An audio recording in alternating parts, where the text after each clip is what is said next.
تو یہود و نصارا مل کر کے مسلمانوں کو تکلیفیں پہنچ جاتے ہیں. اور تکلیف مذہبی شاعر کا قبضہ کرنا اور انہیں مسلمانوں کے ہاتھ سے نکالنا یہ بہت زیادہ تکلیف ہے، اور یہ مسلمانوں کے لیے ناقابل برداشت ہوتا ہے.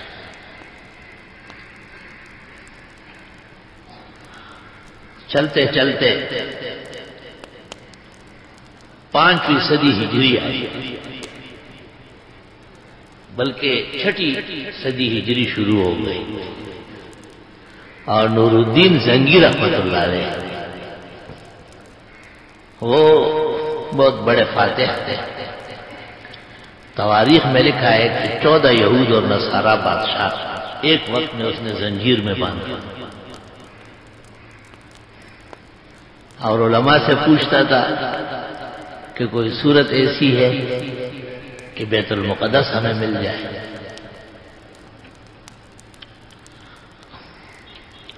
ابو البرجان ابو الحکم کے نام سے ایک عالم گزرے،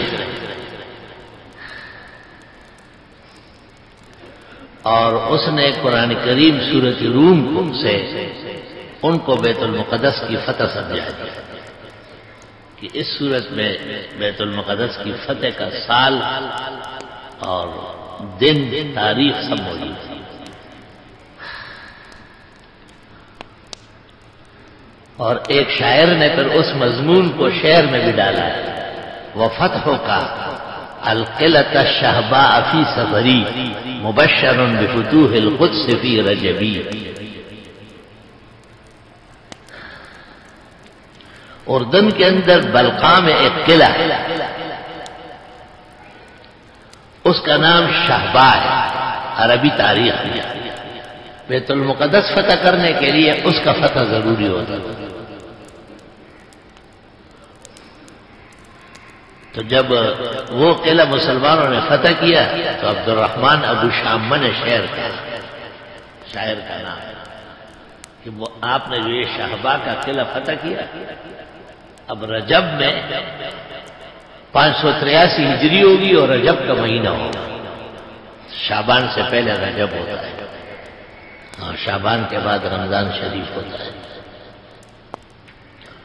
تو مبارک ہو آپ کو کہ بیت المقدس فتح ہو اور رجب کا مہینہ ہو.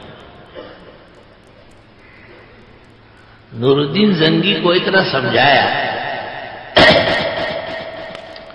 اور اس نے ایسا بہترین سمجھ لیا کہ اس نے ایک بہت خوبصورت اور کارآمد قسم کا ممبر بنوایا مصر میں.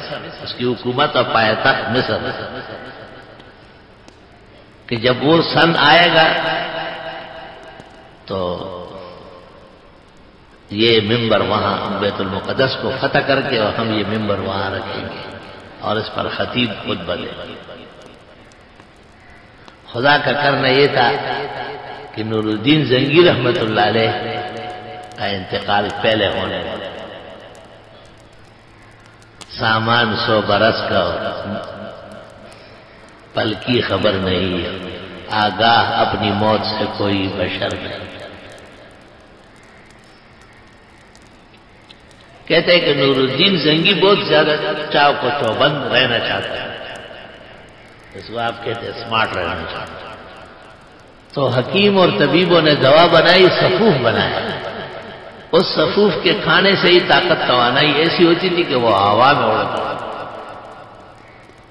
جب 2-3 مہینے گزر گئے تو پتہ چلا کہ وہ جو فراغت کے راستے ہیں ان پر نہ پیشاب آیا اور نہ براز آیا، وہ بند ہو گئے. اور کہتے ہیں کہ اسی سے تنفس ہو گیا، اور یہ قیمتی اور بیش بہا اسلامیات کا فاتح اور بہت بڑے قیمتی انسان انتقال کرنے لگے. تو صلاح الدین یوسف ابن ایوب ان کا کمانڈر ان چیف تھی. وہ بستر پہ کھڑا تھا. نور الدین زنگی نے پوچھا کہ القدس کا کیا ہوگا؟ کہا یہ سر کٹا دوں گا لیکن اس کو لوں گا. نور الدین زنگی نے کہا کہ پھر میں مرا ہوا نہیں ہوں، زندہ ہوں گا.